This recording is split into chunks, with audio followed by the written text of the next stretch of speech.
votre avis, que veut dire francophone? Ah, francophone, je l'ai entendu quelque part. On me l'a dit plusieurs fois, ça veut dire quoi? Mais je crois que c'est les gens qui chantent. Et après, c'est une francophonie, comme l'école francophonie par exemple. D'accord, et ça veut dire quoi leur francophonie? Ça peut être le nom d'une école. C'est les gens qui chantent.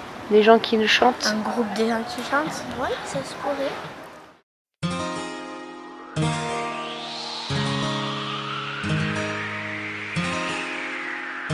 Bonjour, alors je suis en ce moment à Paris, j'ai failli oublier, c'est Daniel Laferrière, écrivain. Écrivain simplement. Il n'y a rien qui vient derrière, c'est-à-dire quelqu'un qui écrit des livres. Et pour écrire des livres, il faut s'asseoir longuement. C'est pour cela que je dis que mon plus grand conseil à un jeune écrivain, c'est d'avoir de bonnes fesses. De ne pas se lever chaque seconde pour aller à la fenêtre, regarder le temps qu'il fait, de ne pas aller faire son café, de ne pas appeler un ami au téléphone, et tout cela pour ne pas écrire. Bien sûr, ça arrive à tous les écrivains de faire ça, parce que c'est en faisant cela aussi qu'on trouve des idées.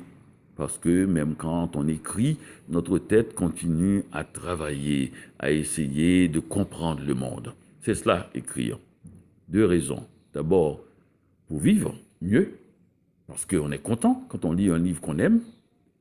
Pour sortir de chez soi, parce qu'il arrive qu'on se sente coincé dans sa maison avec des murs, et même dans sa ville, avec des frontières. Et là, brusquement, on trouve un livre qui nous emmène dans un pays qu'on ne connaît pas et qui parfois n'existe pas, nous faire rencontrer des gens qu'on ne connaît pas et de tout âge.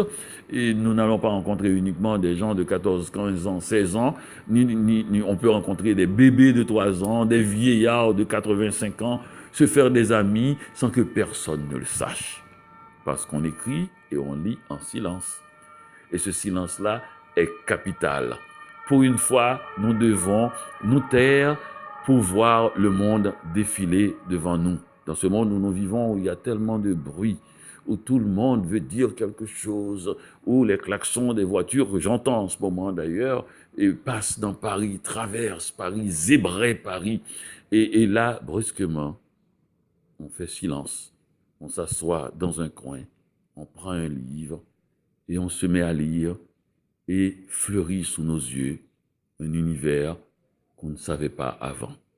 Et si nous voulons écrire quelque chose aussi, qui soit à l'intérieur de nous, au plus profond de nous, on se met dans le même état de silence et on écrit. Tous ces silences-là, c'est fondamental pour la vie de l'espèce humaine. Le bruit est parfois nocif. Et tout ça a été apporté par 26 lettres de l'alphabet. Cet alphabet que nous avons appris enfant, c'est le même, il n'a pas changé, et c'est avec lui qu'on a fait tous les livres de tous les temps. C'est avec lui qu'on a fait apparaître des univers anciens comme des univers futurs.